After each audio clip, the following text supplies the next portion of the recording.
오늘의 육아 헤드라인입니다. 어린이집 맞춤형 보육제도가 없어지고 실수요자에게 추가 보육을 제공하는 새 어린이집 운영 체계가 내년부터 도입됩니다. 이르면 올해 7월부터 난임치료 시술에 대한 건강보험의 적용 범위가 확대됩니다. 요즘 같은 환절기는 몸 여기저기 탈이 나기 쉽습니다. 목 안에 편도가 부으면 목뿐 아니라 온몸이 아픈 편도염이 생기기 때문인데 면역력이 약한 어린이는 특히 조심해야 합니다. 이상 오늘의 육아 헤드라인이었습니다. 낯선 환경에 대한 두려움이 큰 아이는 어떻게 극복할 수 있을까요? 키즈 카페, 친구 집 등에 데리고 가는 등 기회는 주지만 다른 아이들과 놀라고 강요하지는 말아야 합니다.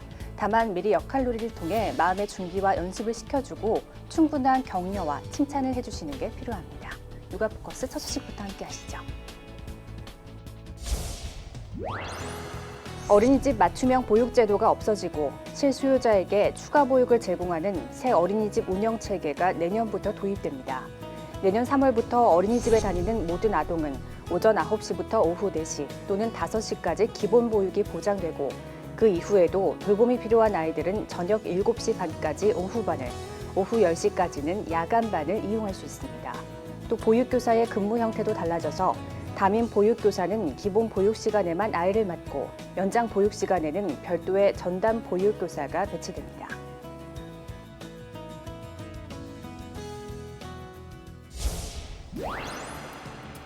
이르면 올해 7월부터 난임치료 시술에 대한 건강보험의 적용 범위가 확대됩니다. 보건복지부는 건강보험 최고 의결기구인 건강보험정책심의위원회를 열어 이런 내용을 심의 의결했습니다. 먼저 연령 제한을 폐지해 만 45세 이상인 여성도 건강보험을 적용받을 수 있게 됩니다. 또한 체외수정 시술 신선배아는 4회에서 7회로, 동결배아와 인공수정은 3회에서 5회로 적용 횟수가 각각 늘어납니다. 다만 본인 부담률은 의학적 타당성과 사회적 요구 등을 종합적으로 고려해 50%를 적용하기로 했습니다. 요즘 같은 환절기는 몸 여기저기 탈이 나기 쉽죠. 특히나 목 관리 잘 하셔야겠습니다. 목 안에 편도가 부으면 목뿐만 아니라 온몸이 아픈 편도염이 생기기 때문인데요.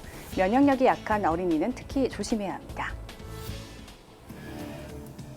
하루가 멀다 하고 날아오는 미세먼지의 공습, 낮 다르고 저녁 다른 오락가락 기온, 여기에 건조한 대기까지 관리한다고 해도 면역력이 약해지기 쉬운 것이 바로 요즘 환절기입니다. 특히 보통 감기 몸살로 생각하기 쉬운 편도염 환자가 크게 늘어납니다. 급성 편도선염은 대부분 갑작스럽게 시작되어 오한과 열이 동반되고 인후통, 연하통, 두통이 있으면서 온몸이 쑤시는 통증이 있고 전신 세약감 등 신체 전반에 걸친 증상이 나타납니다. 편도염은 세균과 바이러스가 목 안에 있는 편도를 공격해 생깁니다. 한 해 환자만 600만 명이 넘어 매년 한국인이 가장 많이 걸리는 병 3, 4위에 오를 정도인데 환자 5명 중 1명은 9살 이하 어린이입니다. 면역력이 약하고 학교 어린이집처럼 단체 생활을 하는 경우가 많기 때문입니다. 일주일 안에 증상이 사라지는 것이 대부분이지만 심하면 폐혈증 같은 중한 합병증으로 이어질 수 있습니다. 이런 편도염을 막으려면 양치질을 자주 하고 틈틈이 손을 씻어 입안으로 세균과 바이러스가 못 들어가게 해야 막을 수 있습니다. 또 물을 자주 마시고 충분히 잠을 자는 것 역시 편도염 예방의 방법입니다.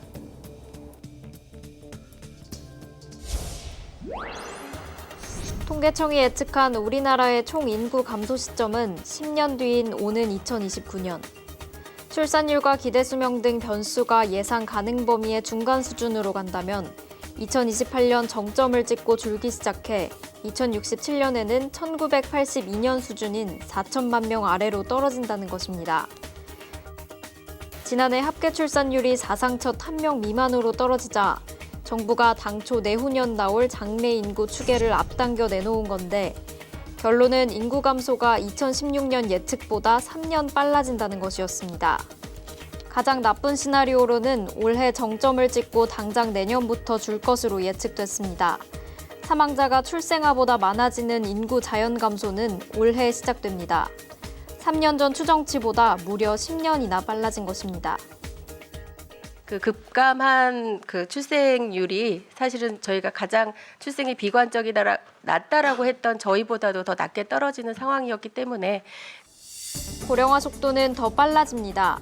15세부터 64세 사이의 생산 연령 인구 비중은 2067년 45% 선까지 떨어지는 반면 65세 이상 고령 인구 비중은 2017년에 3배가 넘는 47%까지 치솟을 전망입니다. 생산 연령 인구 100명당 부양해야 하는 인구수인 총 부양비도 2017년 37명에서 2067년에는 120명으로 증가합니다. 일하는 사람보다 부양받는 사람이 더 많아지는 것입니다. 정부는 인구 감소 문제 대응을 위해 4월 내 범정부 태스크포스를 꾸리고 상반기 내 종합대책을 발표할 계획입니다. 통계청이 발표한 우리 국민들의 기대 수명은 2013년부터 4년 새 0.8세가량 늘어 82.7세가 됐습니다. 이처럼 수명이 늘어나면 달라지는 대표적인 것이 보험료와 보험금인데요. 4월부터 새 기준이 적용되는데 종신보험의 보험료는 좀 줄고 연금보험의 받는 돈은 줄어듭니다. 4월 들어 출시된 보험 상품들입니다. 모두 새롭게 나온 경험생명표를 근거로 보험료가 산정된 것들입니다. 경험생명표는 보험료 산출을 위해 보험에 가입한 사람의 사망률과 평균 수명을 계산한 표입니다. 이 표에 따르면 남성의 평균 사망 연령은 4년 전보다 2.1세 늦어진 83.5세, 여성은 1.8세 늘어 88.5세가 됐습니다. 수명이 늘면서 종신보험은 보험금 지급 시기가 미뤄지며 보험료가 내리고 연금보험은 연금보험금 지급이 많아져 기존보다 월 평균 수령액이 줄어듭니다. 실제 보험개발원이 분석해보니 40세 남성 기준으로 사망보험금이 1,000만 원인 종신보험에 들면 월 납입 보험료는 1,500원 정도 줄어듭니다. 반면 월 30만 원을 납입하는 연금보험의 수령액은 연간 13만 원가량 깎이는 효과가 나타납니다. 직접적으로 비교하기는 어렵지만 일반적으로 종신보험은 보험료가 2에서 5% 인하되는 효과가 있고 연금 같은 경우는 평균 수명이 증가함으로 인해서 2에서 3% 적립액이 줄어드는 효과가 있습니다. 다만 이미 비갱신형으로 보험에 가입한 고객들은 이전의 경험 생명표에 따라 보험료를 내기 때문에 보험료와 수령액의 변화는 없습니다.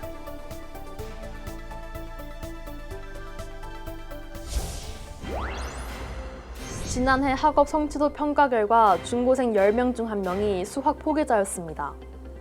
특히 중학생의 기초 학력 미달 비율은 국영수 모두 늘었습니다. 국어의 경우 4.4%, 수학은 11.1%, 영어는 5.3%의 학생이 기초 학력 미달로 집계됐습니다. 고등학생은 수학이 10.4%였고 국어는 3.4%, 영어 6.2%가 기초 학력에 못 미쳤습니다. 교육부는 기초 학력 미달 학생이 늘어나는 이유로 토론과 프로젝트 등 수업 방식이 바뀌었지만 평가 방식은 그대로인 점을 꼽았습니다. 또 과거와 달리 미래 역량에 대한 기초 학력의 개념이 다양해졌다는 설명입니다.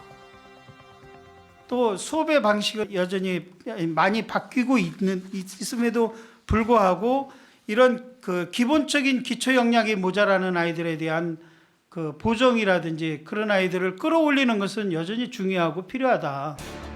교육부는 우선 기초학력보장법을 제정해 초등 1학년부터 고등 1학년까지 전 학생의 기초학력 진단을 의무화합니다. 학교 서열 논란 등을 고려해 진단 방식은 학교 자율에 맡기지만 기초학력 부족 학생을 관리하는 체제를 만들겠다는 계획입니다. 또 기초학력 미달로 한 번 떨어지면 복구가 어려운 만큼 초등 저학년의 지원을 집중합니다. 출산 과정에서 사고로 신생아가 장애를 얻는 경우가 종종 있습니다. 만약 엄마 뱃속에 있는 태아를 대상으로 보험을 들어놨다면 이런 사고도 보장이 되는지 대법원의 판결을 살펴봤습니다. 2012년 A씨는 흡입분만으로 출산하던 중 아기가 뇌 손상으로 두 눈의 시력을 완전히 잃는 사고를 당했습니다. 출산 5개월 전 뱃속 아기를 피보험자로 하는 보험을 들어놨던 A씨는 보험사에 보험금 1억 2,200만 원을 청구했습니다. 하지만 보험사 측은 태아는 피보험자가 될 수 없어 태어난 이후부터 보험기간이 시작된다며 보험금 지급을 거절했습니다. 그러면서 보험금을 줄 필요 없다는 사실을 확인해달라고 법원에 소송을 냈지만 1심과 2심, 대법원은 모두 보험금을 줘야 한다고 결정했습니다. 특히 원심과 대법원은 태아도 피보험자가 될 수 있다고 봤습니다. 대법원은 헌법상 생명권의 주체가 되는 태아의 형성 중인 신체도 보호의 필요성이 본질적으로 사람과 다르지 않아 보험보호의 대상이 될 수 있다고 설명했습니다. 약관상 첫 보험료를 낸 날로 보험기간이 시작됐는데 A씨는 계약 당일에 보험료를 낸 만큼 이날부터 태아를 피보험자로 하는 보험의 기간이 시작됐다고 판단했습니다. 재판부는 또 흡입분만으로 출산하던 중 태아가 다친 것은 예견할 수 없었던 사고로 이는 피보험자인 태아에게 발생한 우연한 사고에 해당해 보험금 지급 대상이라고 결론 내렸습니다.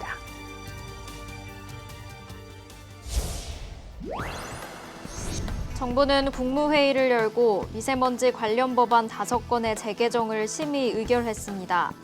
먼저 오는 7월 시행되는 학교보건법 개정안에 따라 유치원과 초중고교 교실에는 공기정화 설비와 미세먼지 측정기기를 의무적으로 설치해야 합니다.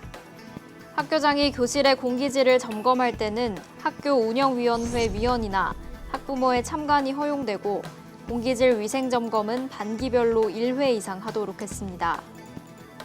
실내 공기질 관리법 개정안은 내년 4월부터 시행되는데 어린이와 임산부, 노인 등 미세먼지 취약계층이 자주 이용하는 다중이용시설에 더욱 엄격한 공기질 유지 기준이 적용됩니다.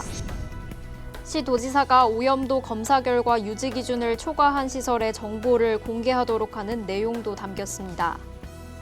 시외버스와 철도 차량 등 대중교통은 주기적으로 실내 공기질 측정을 해야 하고 2021년부터는 지하 역산의 공기질 측정기기 설치도 의무화됩니다.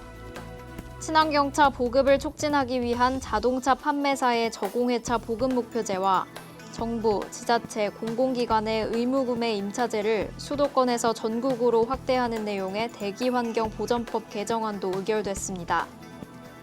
이 밖에도 수도권 지역에서만 시행하던 대기관리권역 제도가 대기오염이 심한 지역으로 확대되고 가정용 보일러는 환경부 시행령에 따른 인증을 받은 제품만 판매와 사용이 가능해질 전망입니다.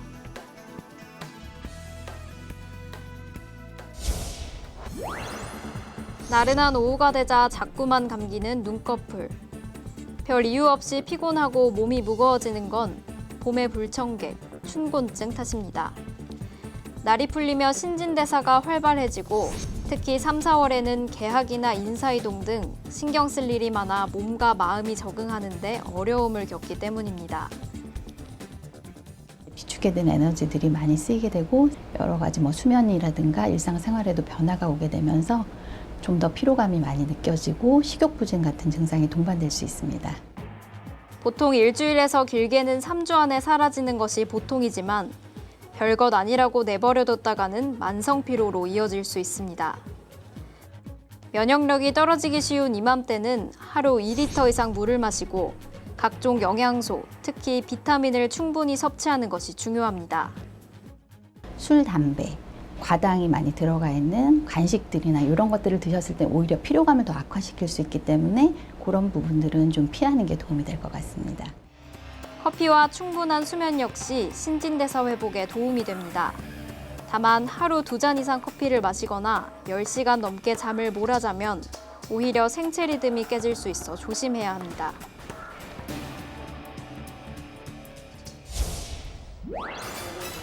지난 4월 4일 국회 입법조사처 대회의실에서 제1차 한반도 인구 보건복지 포럼이 개최됐습니다.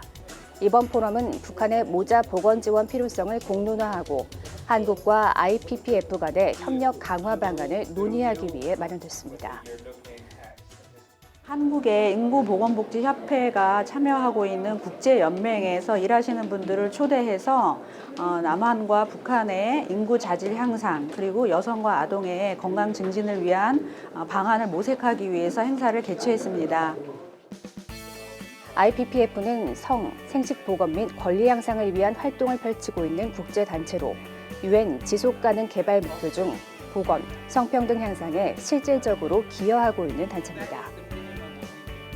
주제 강연을 펼친 알바로 사무총장은 북한은 IPPF 회원국으로 조선 가족계획 및 모성 유아 건강협회를 통해 성, 생식 보건 서비스를 제공하고 있어 연합진료소와 이동봉사대의 활동 효과가 크지만 지원 자원이 부족한 상황으로 대북 제재하에서 지원 활동을 하는데 여러 제약이 따른다고 말했습니다. 이어 알바로 사무총장은 IPPF는 한국의 인구보건복지협회와 북한협회를 통해 남북 간 모자 보건 증진을 위한 인적 교류와 사업 개발에 지속적으로 노력할 것이라고 밝혔습니다. 관계자는 이번 포럼을 계기로 한국 정부와 IPPF 간 한반도 성 생식 보건에 대한 공통된 관심이 형성되고 남북 교류 협력 방안이 구체적으로 논의되기를 희망한다고 밝혔습니다.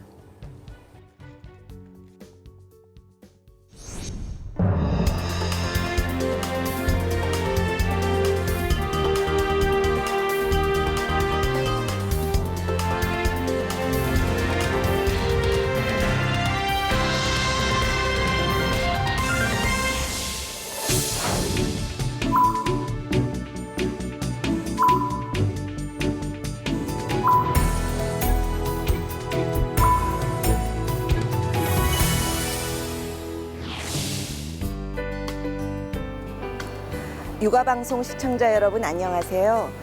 국립중앙의료원 산부인과 난임센터장 최한나입니다. 우리나라의 저출산 문제 매우 심각하지요.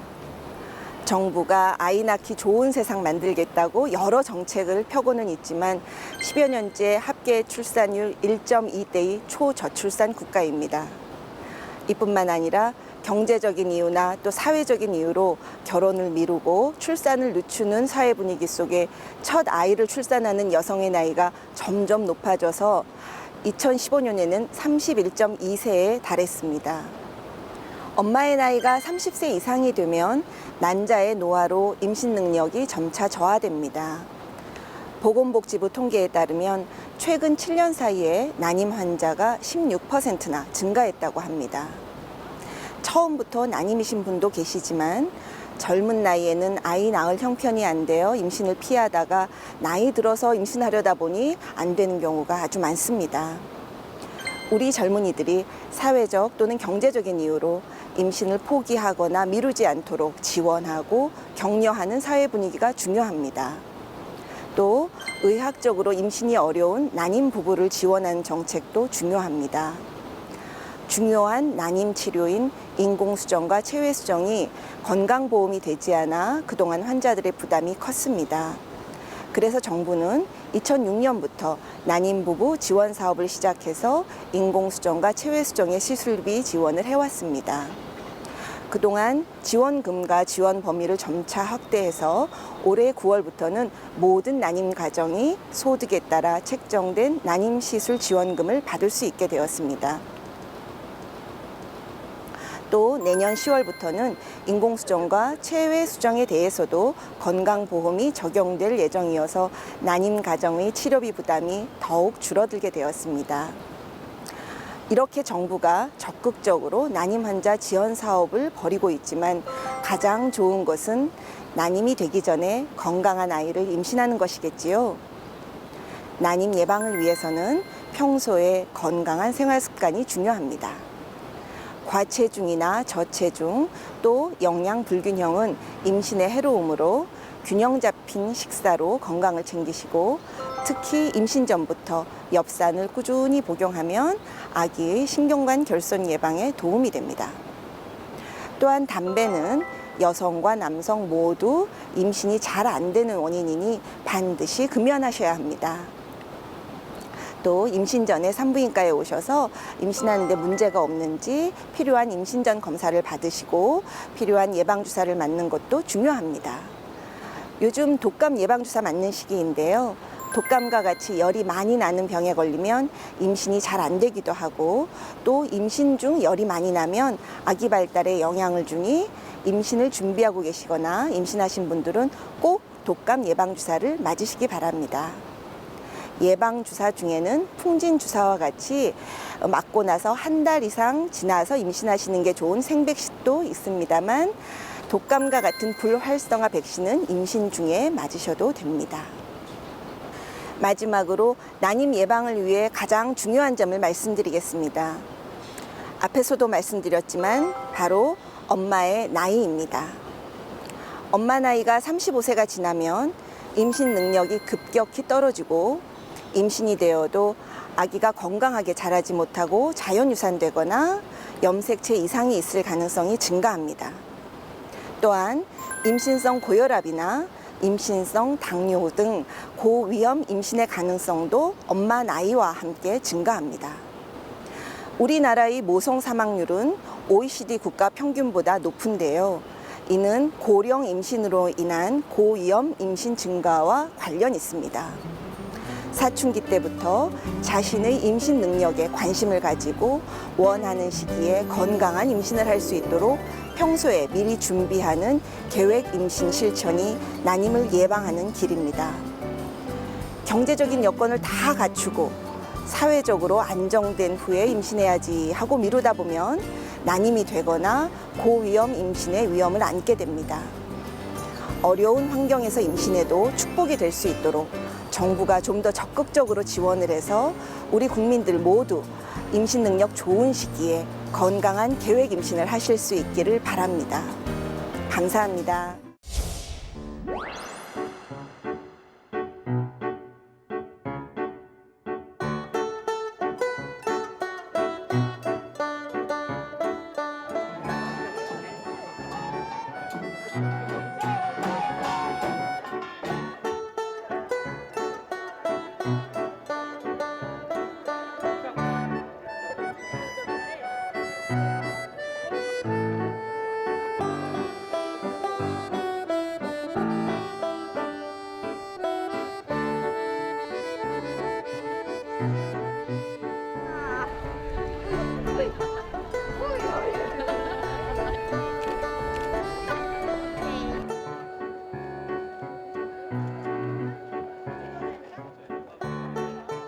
제가 쉬는 날이 많지가 않아서 이렇게 나올 일이 많지가 않은데 이렇게 나와서 너무 좋고 와이프가 벚꽃 되게 보고 싶어 했는데 왜 보고 싶어 했는지 알고. 평일에 나왔는데 아기 데리고 나오는 사람들도 많고 꽃도 많고 해서 너무 기분이 좋습니다.